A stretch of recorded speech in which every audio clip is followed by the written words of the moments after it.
Временно исполняющий обязанности главы Башкортостана Арати Хабиров с очередной рабочей поездкой в Уфе, в микрорайоне Гумилино, дает старт строительству Центра спортивной борьбы. На территории, ограниченной улицами Мусы Гареева, архитектора Рихмукова, Рудольфа Нуреева и Комсомольской, в 2021 году появится современное здание. В нем запланированы универсальный спортивно-концертный зал на 3400 зрителей, 19 борцовских ковров, детская и юношеская спортивная школа. Вместе с Радим Хабировым гости Республики Башкортостан, президент Федерации спортивной борьбы России Михаил Мамияшвили и трехкратный олимпийский чемпион, Герой России, депутат Госдумы Александр Карелин.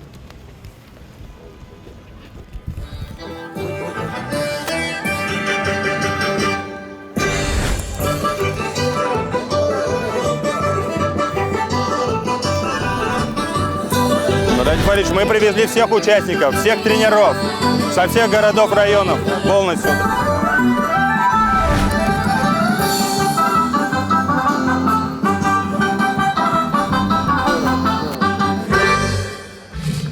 Добрый день, дорогие друзья! Сегодня мы приветствуем вас на торжественной церемонии начала строительства Центра спортивной борьбы. Наши спортсмены, тренерский состав, родители с нетерпением ждали этого события. Чтобы своими глазами увидеть, это приехали представители школ спортивной борьбы с районов республики и города Уфы. Сегодня здесь присутствуют гости из Казахстана, со всей России, Нижегородской, Свердловской, Пензенской, Кировской, Ульяновской, Мурманской, Самарской, Удмуртской областей, Пермского края, Республики Татарстан, города Москвы. И вся республика радуется вместе с нами. Города Октябрьский, Белорецк, Кумертау, Агидель, Белебей, Сибай, Ишимбай, Салават и, конечно же, Уфа. Этот масштабный проект даст новый импульс для развития спортивной борьбы в регионе. Уважаемые гости, просим вас перейти к символичной закладке капсулы будущим поколениям и тем самым ознаменовать начало строительства нового центра спортивной борьбы. Просим вас. Мы переходим к церемонии закладки капсулы времени. Прошу вас! Уважаемые уфимцы, уважаемые гости, которые приехали к нам со всей республики, со всей страны, когда вы еще увидите, как такие люди, олимпийские чемпионы, фактически работают строителями, делают это качественно, но и, конечно, сегодняшнее событие войдет в историю нашей республики, нашей страны. Фрагмент фундамента станет частью основания будущего центра. Капсула заложена. Ваши Аплодисменты. громкие аплодисменты.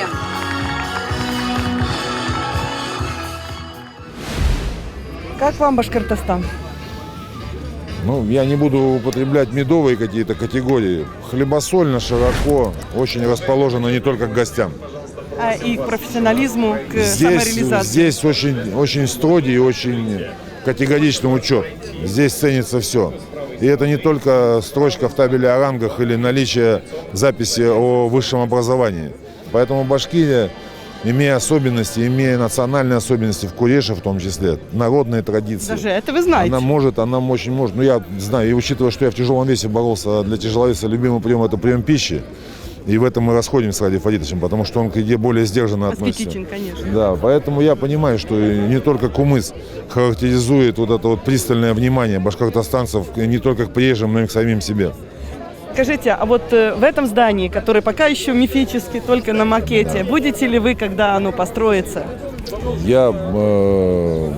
Мы последний раз дискутировали как раз, наш поединок словесный был с Радием Фаридовичем на Всемирных детских играх летних, которые здесь Уфа принимала я бы даже сказал, слишком вольготно, потому что я не представляю, что будет делать сейчас принимающая организация, которая после Уфы возьмет на себя этот труд. И мы договорились о том, что и здесь я смогу оказаться, несмотря на особенности периодов, да.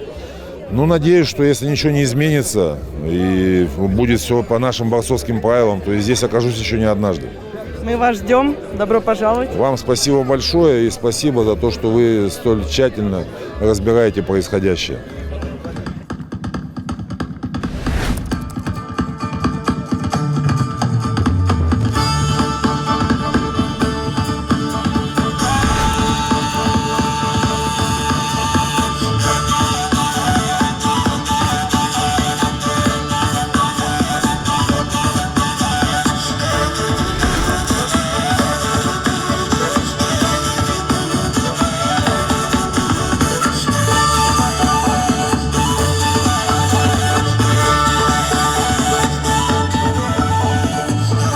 Ребята, пойдемте сюда, подходите, подходите. Спорта проходит Четверо остались на ногах, четверо, остальные присели на одно колено. Присели. С праздником, дорогие друзья! Всем хорошего дня, друзья. Занимайтесь спортом. Давайте, Борис, у нас 319 участников, конечно, в итоге получается. 21 регион принимает участие. 21 регион. 21, Да. Поэтому такого, уровня еще не было никогда.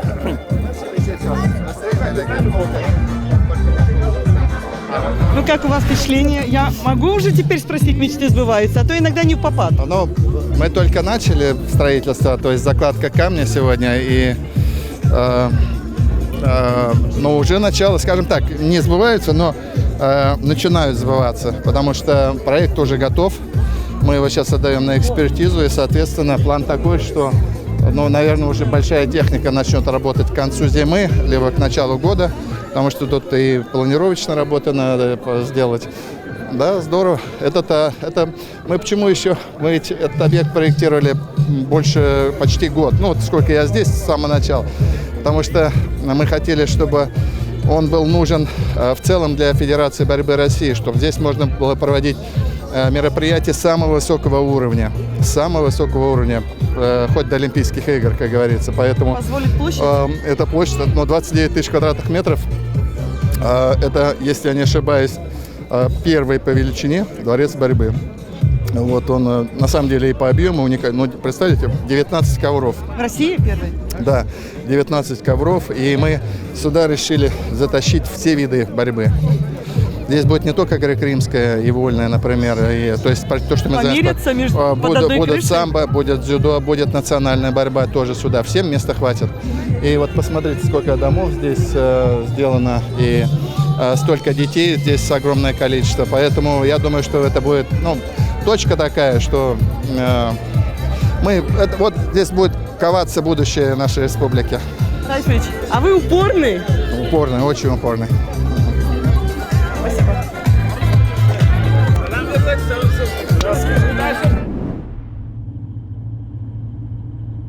Дальше в рабочей поездке Ради Хабирова по Уфе дворец спорта на улице Зорге. Там начинается 34-е всероссийские соревнования по спортивной греко-римской борьбе среди юношей до 16 лет памяти заслуженного тренера Советского Союза Владимира Бормана.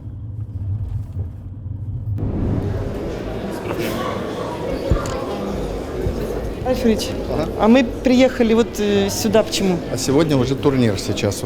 Мы до обеда открыли, заложили камень в начале строительства. Сейчас этот известный турнир, один из самых авторитетных турниров по спортивной борьбе в Российской Федерации. Я пришел на открытие, поздравить ребят, посмотреть. Вы не один, у вас гости очень интересные. У нас приехало сегодня несколько олимпийских чемпионов, 5 олимпийских чемпионов. Очень сильное здесь представительство, потому что турнир очень авторитетный на самом деле. Спасибо.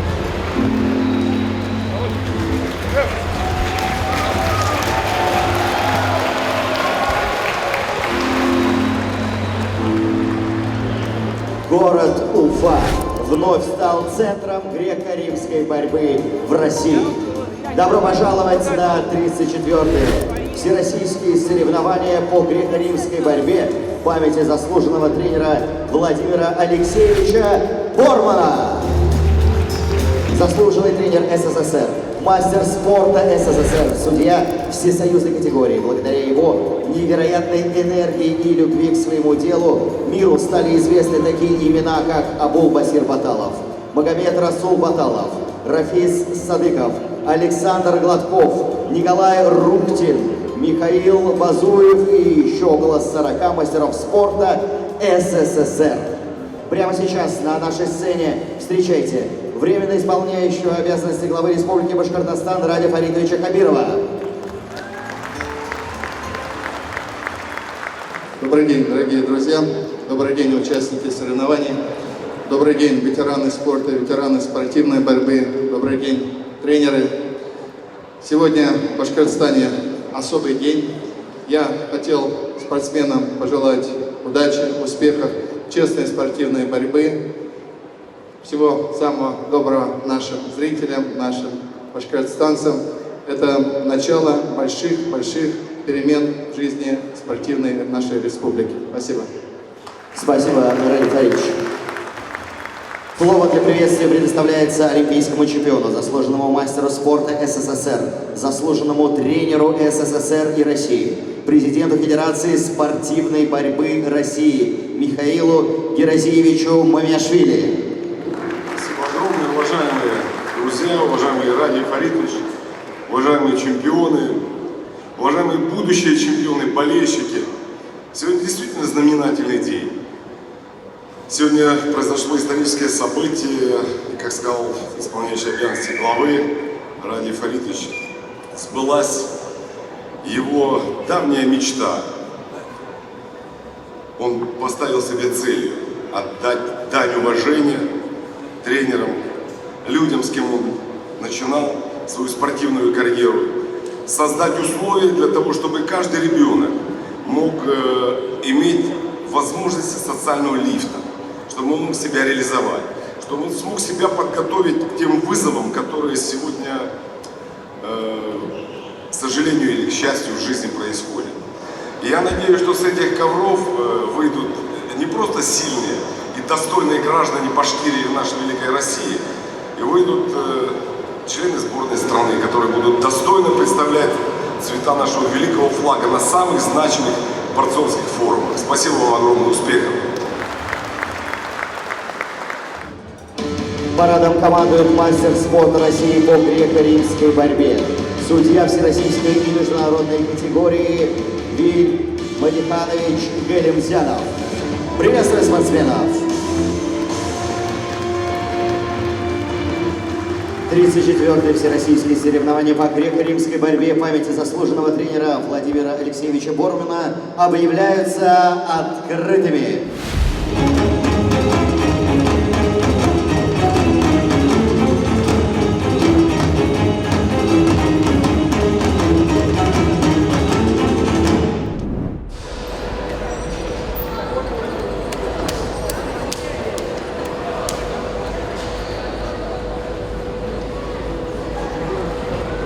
Занимаетесь спортом сами? Да. Каким видом? Греко-римская борьба. А где? Шор. Ну, Олимпийский резерв в школе. В школе Олимпийского резерва. Вы так увлеченно смотрите, кто у вас там? Или вы просто? У нас сын будет бороться, мы ждем пока. А откуда вы? Мы сами уфимские. Парень где ваш занимается? В 31-й школе. В Энорсе находится, на доке. Ну, а вообще есть возможность развивать способности спортивные у детей в Уфе? Да, у нас прямо на районе находится спортивная школа, и мы давно ходим, занимаемся этим уже. Вы из Нефтекамска, с кем приехали сюда? С Азатом Раифовичем. А просто посмотреть, пока не участвуете еще? Нет, я поболеть за своих. А почему не участвуете? Ну, слишком старый уже. Старый? Да. Почему? На старший год. А, здесь какая возрастная категория? 4-5 года. А сколько вам лет? Мне 16. Давно занимаетесь? 8 лет. А почему греко-римская борьба? Ну, потому что она мужская, там, физическая, и одни мужики только тут занимаются. Ну, хорошо, предположим. Ну, женщины не занимаются же борьбой, так? Классической. Занимаются только мужики. Вот. А для чего мужчинам борьба? Ну, чтобы у него был характер.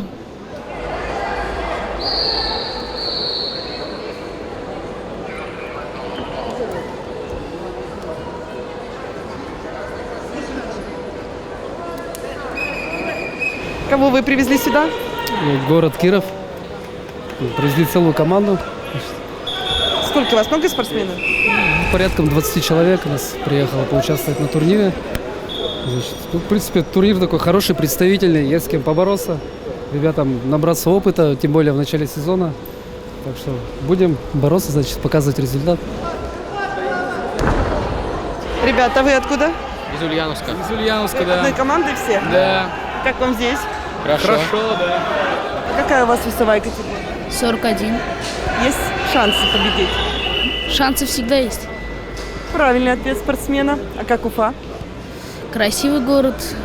Приняли нас хорошо, все красиво здесь. Делай ключ, Саня!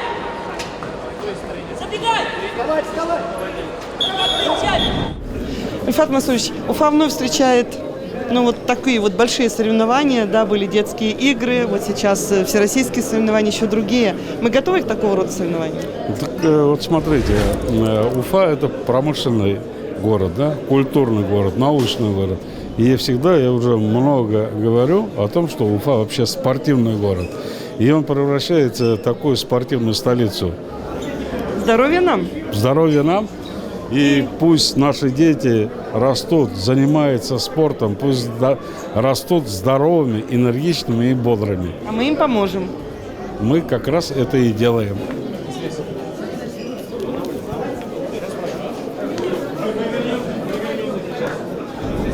Добрый день, спасибо, что приехали. Я как подумал, что все равно, если все собираемся, многие приехали и привезли свои команды на турнир, и просто пришли поболеть. Я поэтому буквально вас на 10-15 минут хотел собрать и несколько слов сказать. Но мы сегодня, дворец борьбы, вы видели, проект готов, мы его сейчас отдаем на экспертизу, где-то через пару месяцев уже выйдет с экспертизы. Мы потихонечку копаться будем, пока подрядчика найдем и все прочее. План строительства этого дворца борьбы у нас 21 год. Действительно, один из самых больших дворцов борьбы. Мне хотелось, чтобы в некотором смысле большая борьба пришла к нам сюда, большие соревнования имеют, потому что они потом пацанов тянут, и всегда есть ваши воспитанники, все-таки посоревноваться и тоже расти. Благодарю вас, что вот вы такую важную задачу выполняете. Я вот по районам езжу, вам честно слово скажу, много сложностей в деревнях, в маленьких городах. Удивительно, у людей воды нет, и не знаете, что меня просят, тренера просят. Я в Баймакском районе недавно был, да ладно, мы все решим. Дайте нам тренера, он спокойный тренер, по борьбе причем просит тренера, поэтому что я хотел сказать. Первое, там были определенные договоренности по поддержке через фонд специальных программ. И они решены? Да, они решены. По тренерам вообще в целом, потому что мы не можем принять решение только по одному виду борьбы, по тренерам подумаем, какую поддержку оказываем. Или, вы знаете, есть сельский врач, есть сельский учитель, вот мы подумаем сельский тренер. Поэтому в этой части мы сделали. Старший тренер по городу Белорецка, Корбут Валерий Петрович. Пользуясь случаем, хотелось бы от всех тренеров поблагодарить вас, Раиль Борисович и Борис Владимирович, за то, что вы для нас сегодня делаете. Охота жить, охота работать. Вот. Наш город на протяжении 20 лет предоставлял спортсменов высокого класса. Наши ребята боролись на первенствах Европы и мира. И по взрослым у нас Юра Дубинин боролся на Олимпийских играх, стал 5-м призером чемпионата мира. Азамат Бигбаев, мастер спорта международного класса, обладатель Кубка мира, чемпион России. Хотелось бы вас попросить, мы долго бьемся уже, второй год, наверное, чтобы мы открыли свою школу, специализированную школу в городе Белорецке, потому что сегодня только одно отделение. У нас очень много детей. Есть, как бы, но все равно маленький зал, но у нас более 300 детей, и мы можем еще увеличить до 500 детей. И прямо на официальной форме поручения с главой администрации был разговор тоже, пока на месте.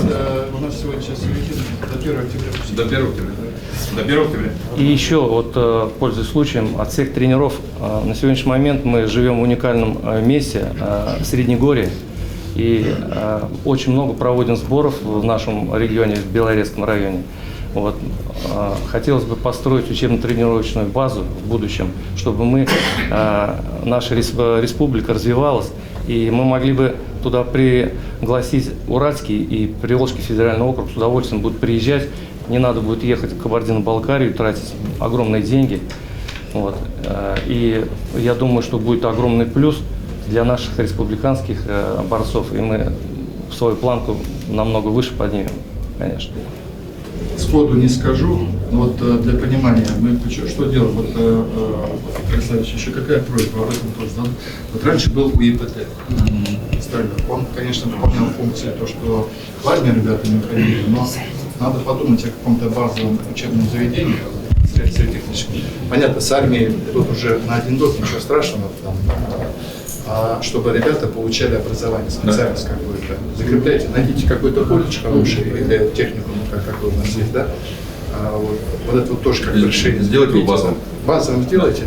А вот мы почему еще гостиницу строим? Это гостиница в том числе для проживания, там сборы там.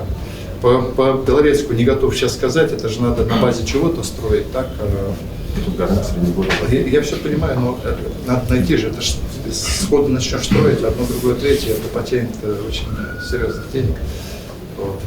Тут же у нас еще там, несколько десятков видов спорта, которые скажут, вы что, все на борьбу. Я подумаю об этом, не готов сейчас сказать. А по спортшколе договоритесь.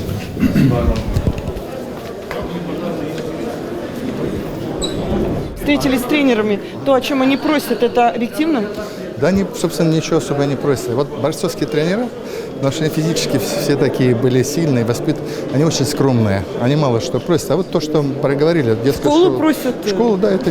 занятия, возможность для занятий? Да, это очень. Это же штат тренеров, значит, тренера есть, 300 ребят там. Завершается рабочая поездка Ради Хабирова по Уфе довольно необычно для плотного графика временно исполняющего обязанности главы Башкортостана. Прогулкой с Александром Карелиным у фонтана «Часы» в парке имени Гафури.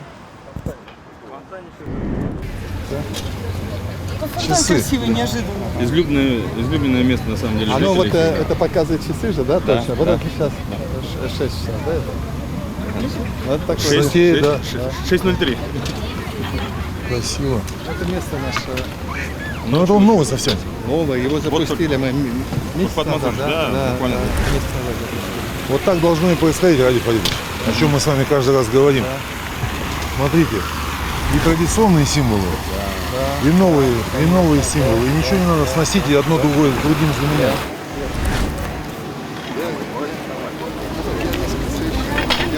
Эта женщина к вам подошла, вязаная в билетке.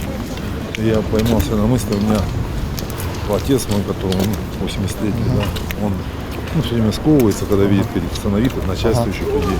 А когда располагается, он также, и она вас так доверительно по спине так похлопала, что-то дала записку.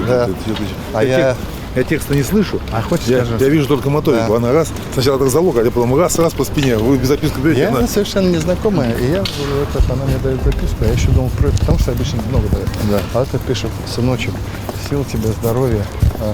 Ты нам очень понравился. Здравствуйте. Здравствуйте. Здравствуйте. Как настроение у вас? Вот она.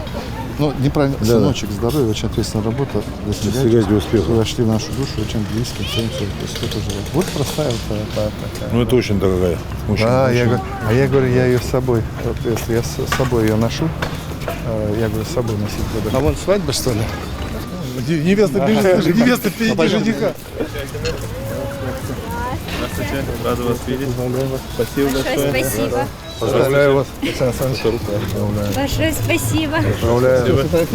Совет для любовь. Да. Давайте мы сзади вас. Не, вот так вот, ребят. Где, кто, у кого? Фотомошенники Вот есть? здесь. Фотомошенники. Не, надо, чтобы вот так было, зеленое было, вот так. Вот так, давайте. Вы здесь будете центром композиции. Мы будем сзади. Нет, вы вот здесь, вы-то центр. Поздравляю вас. Спасибо. Извините, что вторгаемся в ваш график. Таким людям-то можно. Ненадолго же. Это да, это утешает, да?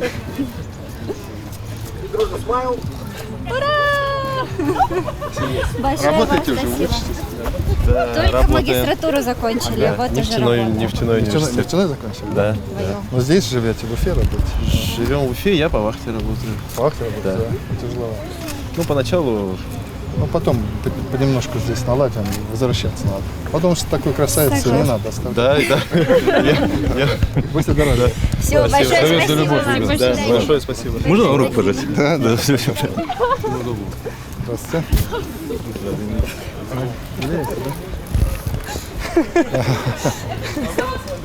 Слышите, что говорят? Можно не праздновать дальше. Это наш подарок. Слушай, кто-то присоседился. Это говорит, наш вам подарок.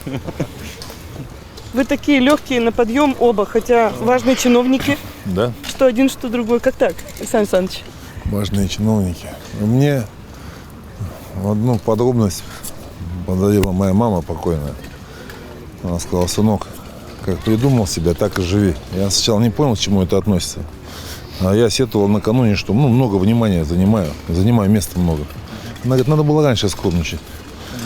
А потом она по-другому чуть сказала мне. Она говорит, ты же уже это изменить не можешь. Поэтому из этого события тоже никогда не делай. Так что все намного проще.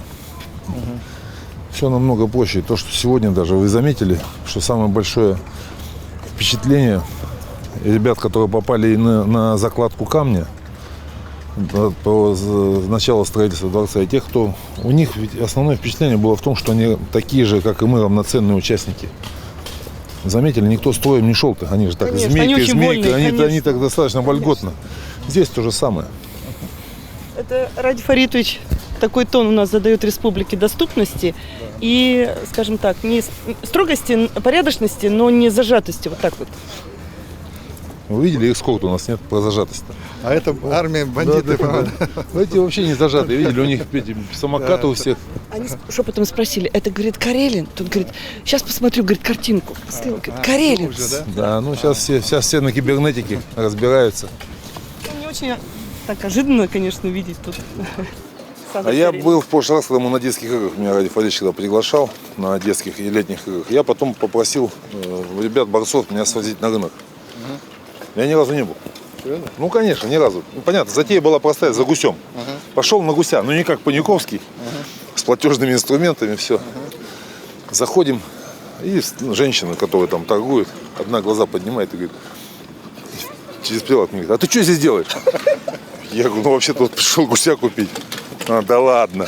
Ну, что ты здесь делаешь, скажи честно. Я говорю, я пришел гуся купить. Себе или кому? Я говорю, не для перепродажи точно. Она говорит, тогда иди там, вон туда, там, соседний ларек. При том, что я не ожидал. Ты что здесь делаешь? Я так попешил сначала. Я говорю, да за гусем. Ну, гуся-то подарили вам? Нет, купил гуся. Не по-честному. Купил гуся, купил конины. Хорошая, на ребрышках такой копченый. Здрасте. Я именно на этом рынке, я же рассказывал, это реальная история. Я когда студентом был, приходил и покупал там, денег немножко даже. Они на уши смотрели, и ребята с Кавказа, типа, борец, что ли? Я говорю, да. Ну, мне там сверху там... Чуть-чуть с плюсом. Да, чуть-чуть с плюсом. Да, с походом делать. Ну, а теперь вы борцам вот такой вот подарок, как сегодня. Мы возвращаем, да. Для борцов, на самом деле, я вот чуть иначе к этому отношусь, это же огромная ответственность. Сказать, что было традиционно, это одна история. А сейчас новый дворец, 18 ковров. 18. Сейчас кто скажет, что вместилище не подходит? Современнейший, я посмотрел эскизник, там просто будет здорово очень. Это обязательство огромное. Про дружбу сегодня пост выложили. Про то, что вот про Александра Александровича, что это человек, который вам близок, который не предал и который поддержал. Конечно. Мужская дружба — это сильно? Это сильно, да. Это самое главное, наверное. Главное — любовь к детям, к жене. Это очень важно тоже. Ну, любовь, настоящая дружба. Ну, мало кто понимает суть ее. Это надо пройти в жизни, наверное, как-то вот опыт жизненный получить. Дружба — это очень... Она и в работе, кстати, помогает очень хорошо. Потому что друг — это тот, на которого ты доверяешься, понимаешь, что он ради тебя, ради дела, он выложится и все поможет. Поэтому дружба имеет большое значение и в государственном управлении. Спасибо.